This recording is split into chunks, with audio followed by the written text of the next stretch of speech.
So what we're going to talk about is front kick variations. You have your standard front kick, knee up, kick out to the front, back and down. That's just your standard plain old front kick. It's also known as a teep. Potentially if you're looking at kickboxing, Muay Thai and things, they sometimes call it a teep. But it's the same thing as always. It's just you lifting that knee up and driving to the front. That's one, standard variation, knee up, drive forward. Now that kick is generally what we call a thrusting front kick, because it's driving forward. So I'm driving my knee up and then I'm driving that forward, making sure my toes come back.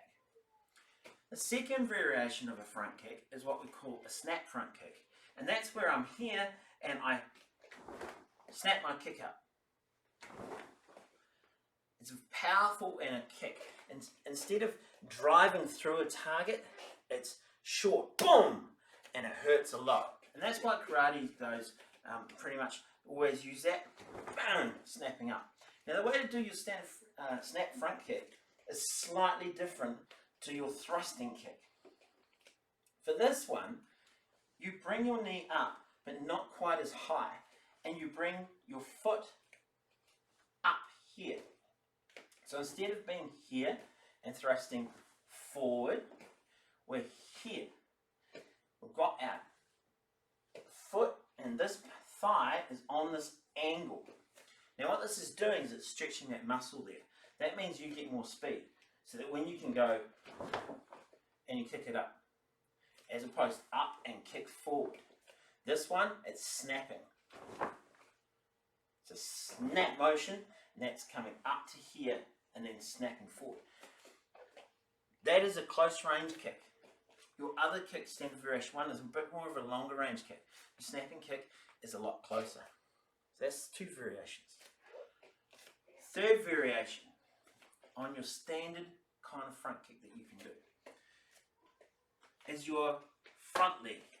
And your front leg one, we already covered this kind of in class a lot. A front leg one is where you move and you lift. And it's almost like you're skipping and you snap it up. So it comes up and goes straight up. This kick is really good for keeping people away, testing your range of movement, and just as they're rushing in, maybe you can throw that up in the way for scoring. Your fourth variation is simply your jumping front kick. And when I say jumping, I'm not meaning to go jump up as high as you can in the air and do a kick. We don't want to do that because remember, anytime you're off the ground, you've lost stability. It's a small jump, but you then kick forward. Now the beauty of this is the distance that you can cover. So you can cover here, I can jump forward and cover all that distance. Whereas in my normal kick, I would be here, I'd only reach that far. So you can see, even with my snap, or my thrust is not as good as my jump. My jump I can reach a lot further. So for a jumping front kick, it's really good for bridging distance. From there, really, it's all about the targets that you're targeting. Of course, you've got your 5 targets on the body, and you drive those kicks into any one of those 5 targets. Shins, knee, groin, body, head. Work your way up. Practice all those kicks and those variations, driving through.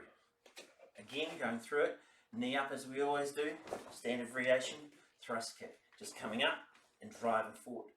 Then bring your knee up on the angle more and your heel towards your bum more to get that snap. Then you've got your front leg front kick, which is up and out. So you bring that back leg in and you're popping this one forward. And then we have our jumping front kick, which again is with that front leg, but this time you're jumping to give yourself bridging the distance and height. Okay, so that's 4 variations of your standard front kick. Whoops.